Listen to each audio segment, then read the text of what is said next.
پاکستان کی حفاظت کے لیے آپ کو پتہ ہے لاتعداد قربانیاں دی گئی جب پاکستان مرز وجود میں آیا۔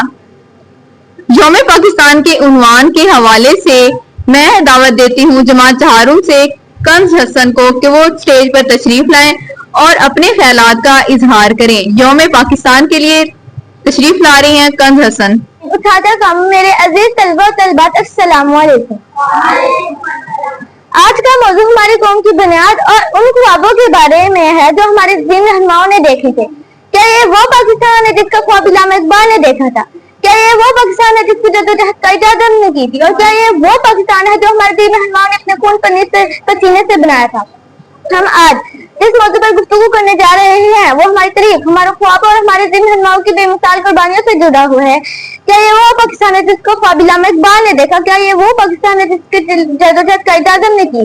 اور کیا یہ وہ پاکستان ہے جو ہمارے دین رہنماؤں نے خون پسینے سے بنایا ہے؟ یہ وہ خواب ہے جو علامہ اقبال نے دیکھا، جدوجہد ہے جو قائد اعظم نے کی، اور وہ محبت ہے جو چوہدری رحمت علی سر سید احمد خان لیاقت علی خان نے قوم کے لیے دل میں بسائی۔ ہم سب جانتے ہیں کہ پاکستان کی بنیاد ایک اعلیٰ مقصد کے تحت رکھی گئی تھی۔ پاکستان علامہ اقبال نے ہمیں انقلابی خیالات دی اور ہماری قوم کے نئی سوچ دی، تو ہمارے یہ وہ وقت ہے جو مسلمان ایک متحد اور مضبوط قوم بن کر دنیا کے سامنے اپنے آپ کو پیش کرنا چاہتے تھے۔ کیا یہ وہ پاکستان ہے جس کو خواب علامہ اقبال نے دیکھا؟ کیا یہ وہ پاکستان ہے جو ہمارے دین رہنماؤں نے دیکھے تھے؟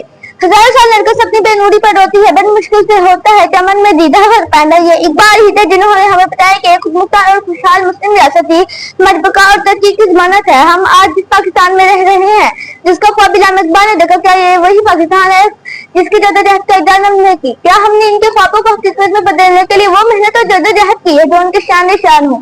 یہ سوال ہمیں اپنے ضمیر سے پوچھنا چاہیے۔ اے وطن، ہم تیری عظمت کو سلام کرتے ہیں۔ محترم سامعین، ہمیں اپنے وطن کی محبت، ترقی اور خوشحالی کے لیے مل کر کام کرنا ہے۔ ہمیں اپنی تاریخ سے سیکھنا ہے اور ایک نئے عزم کے ساتھ آگے بڑھنا ہے۔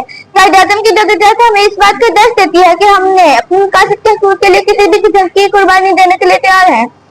قائد اعظم نے فرمایا، کام کام اور بس کام۔ یہ الفاظ ہمیں بتاتے ہیں کہ اگر ہم اپنی محنت اور لگن سے کوئی بھی کام کریں تو کوشش ناکام نہیں ہے۔ شکریہ۔